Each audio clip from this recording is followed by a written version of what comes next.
learned that women really had no rights and no opportunities and were treated like second-class citizens, and that was quite hard.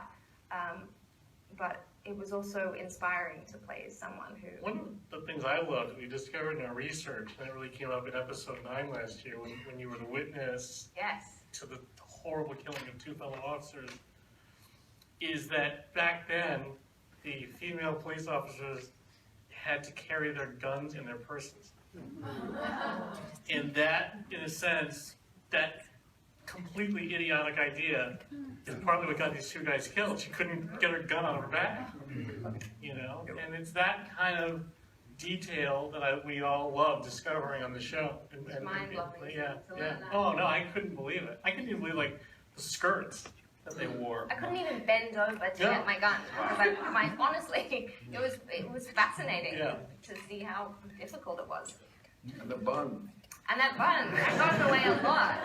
A lot of headaches. It was actually good support when good, it saved my life. Well, Gray, I'm curious now with Charmaine going undercover. Is Shafe? I didn't know you were going to come to me. Is Shafe more protective of her? Is he threatened by her? Is he? Like, oh, fuck her. Amen. She's ruining my job. Worst possible way. Yeah, I mean, I love that relationship that Hodiak and Shafe have for her, you know, like a little sister or something. And yeah, he's insanely protective of her. Well, as much as he can be. I mean, as you see in the episode, you know, he's saying, "Don't let her do this," and he's like, "I'm not gonna let you do it," you know. Mm-hmm. So, I mean, he tried. Shit. Why do you think the Hodiak and Shafe partnership works so well? What is it about these 2 guys? It's relative, isn't it? It's like ebony and ivory. Or Abbott and Costello. Or ivory and ivory, actually. No comment. I'm not going down this hole. Well, I think what we established in the first year and what we continue to do, Gray and I, is just, you know, it is like my son, my ex in military prison as we're starting this year, and Shafe kind of is a surrogate son to me, to my character in the show, and I think that informs a lot of our banter and a lot of the warmth between the 2 characters, which is nice to play. And the conflict. I think what's great is you guys aren't afraid to like let it turn on a dime when one of you calls the other out and it gets, you know, in an episode last season, got physical. We got the classic fight, you know, in the locker room. Well, he bitch slapped me though. I also love the way when you punched him. I think because I think you love him. You punched him just hard enough that he would smile and beat the shit out of you. Can we have a reenactment? It's all stuff though. Later. Well, you guys in season 1 hit on some great, I mean not great, but really important cultural issues surrounding the time. One of the big storylines for Shafe was with his wife, his African-American wife, and the racism that their household was dealing with. Is that going to be continuing this year? Does that put a strain on his marriage? Yeah, absolutely. It's I don't know. I mean, one of the things I love about this show is the parallels, kind of from today and seeing this sort of this issue that people have with this thing that shouldn't be an issue. And yeah, I mean, it just gets more dangerous, really. I mean, as we come into fruition, we kind of really see how tricky this really is, and it's threatening to our marriage, you know. Yeah. Yeah, John and Marty, you guys did hit on a lot of issues last year. Are there issues in season 2 that you're hitting that maybe you didn't have time for season 1, or that you're revisiting now? Well, I think one of the biggest threads in season 1 that we all really felt was a kind of a great untold chapter of American history was the Black Panthers. And the one thing with the Black Panthers, again, not to spoil it, but this is in history books, the Black Panthers is the only perceived domestic terrorist organization in America that was ever fully and completely destroyed by the FBI. It's their only success. for World War II with the FBI. They also didn't like commit crimes. No. They were targeted because white government was terrified that they could actually create a peaceful revolution and achieve equality. They were terrified of the Black Panthers.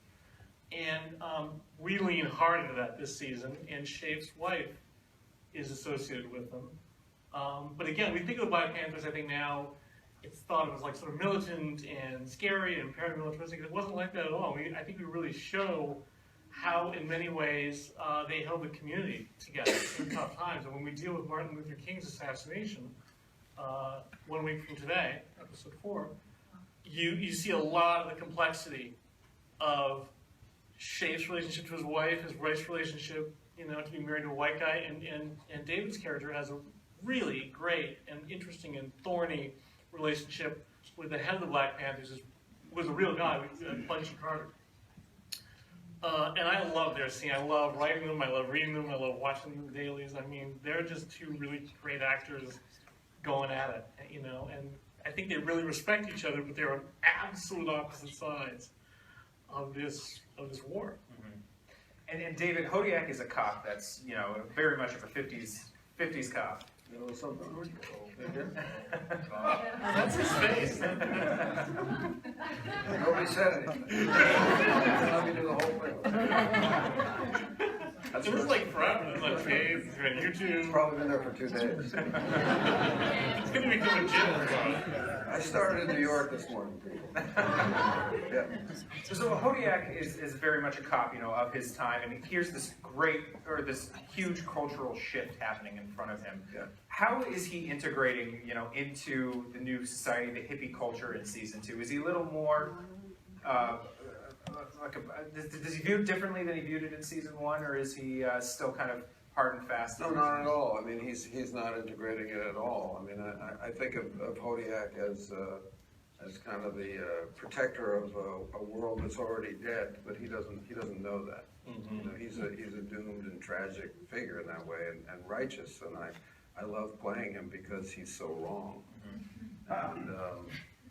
And in terms of his racism or his anti-feminism or all his other kind of hardened, maybe 50s attitudes that you might see in him, I see him as in his idealism, he is all those things. Like in the abstract, he is all those things. But as a pragmatic cop, as a pragmatic person, he is none of those things. In his personal dealings with Claire's character or his dealings with Bunchy Carter, he's actually learning very quickly and pragmatically to respect, but he would never take that into an abstract realm where he would change his worldview, which I find interesting.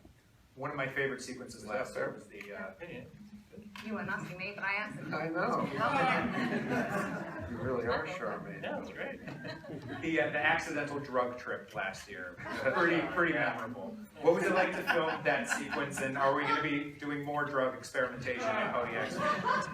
Yeah, we're not going to film any of it, but we're I really enjoyed that scene. It was fun because Hodiak is kind of a button-down guy, and to get him high is a pleasure, to do that in the context of the show. I think my favorite part was to come and try to have an idea that I'm going to go and charm you into coming back to me while I'm tripping my Swimming brains to out. you. This line, I'm swimming to you. I'm swimming to you. I'm swimming to you. And I love it. I just love Michaela's reading on Governor Reagan is in there. Yeah. So, every year it should be the very special Christmas episode. I will say that one of our other characters, not David, has a similar and equal disturbing trip. Perhaps Say more no. disturbing. More disturbing. It is a bit more disturbing. Ooh. Well, the music on this show is also extraordinary. It's a character in and of itself. And I'm curious, for Marty and John, what goes into the song selection process? Are there certain songs that you really have to fight for, or songs that you have that in your mind when you're writing scenes? Music is actually, I want to let Marty pick the story, but music is the reason why this is a TV show. I've known Marty for a long time, and I had a year in television. It was not the greatest year. I went to meet him at his new production company, and he's like, "What do you want to do?" I'm like, "I want to write a quintet of novels about Los Angeles in the 60s. He goes, "What quintet? Is that like 5? You want to write 5 novels? I want to look at 5 novels." I was thinking I have to read. Oh my God, I gotta read them. You know, maybe there's a movie in this. And I was a little like, that's a lot of time in my garage. But I really had done the research on this area. I was excited to do something with it. So I sort of told Marty the very basic outline of Hodiak, Schaaf, and Manson. And he goes, "That's fucking stupid." I said, "Well, you think my idea is stupid?" And he said, "No, the idea is great, but it's a TV show because..." Well, because you needed the music. You That was hear the, it. Yeah. you needed to hear it Yeah. to see what was going Yeah. on. He was like, and I was like, "Oh man, I'm gonna go do a TV show." You can, and it only took 6 years to Yeah. get done. By the way, Bush was president when we had that conversation. Right. Bush too. That way. It was 2008. Push 2.0.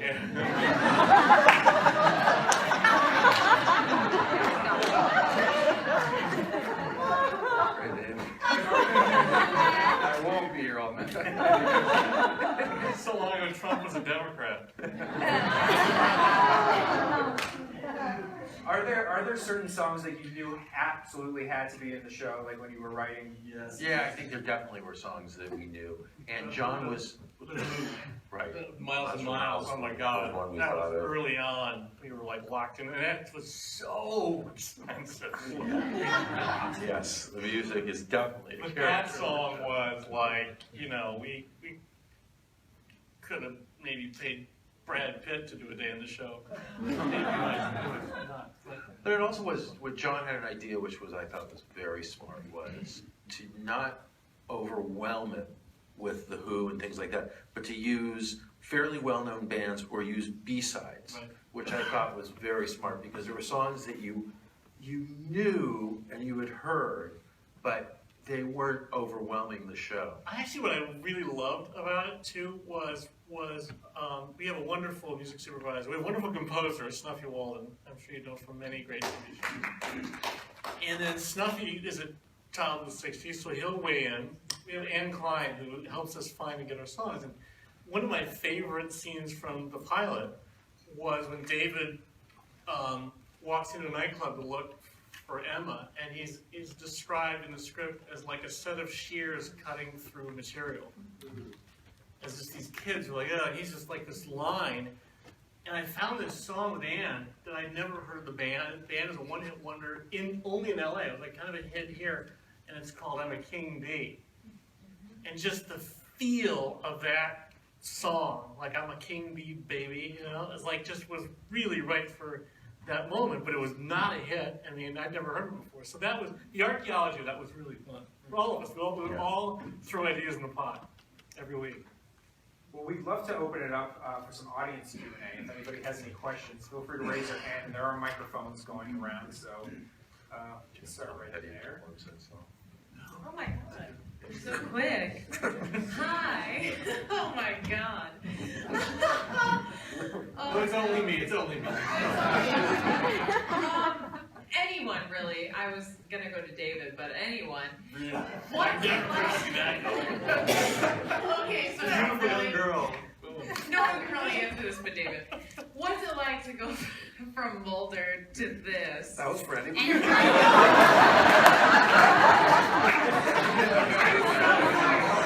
I'm so sorry. They had a free wine bar, and it was like I just really went for it. What was it like for anyone really to go from another character to this? And is it hard to go deep into characters and to Jake, don't go deep. I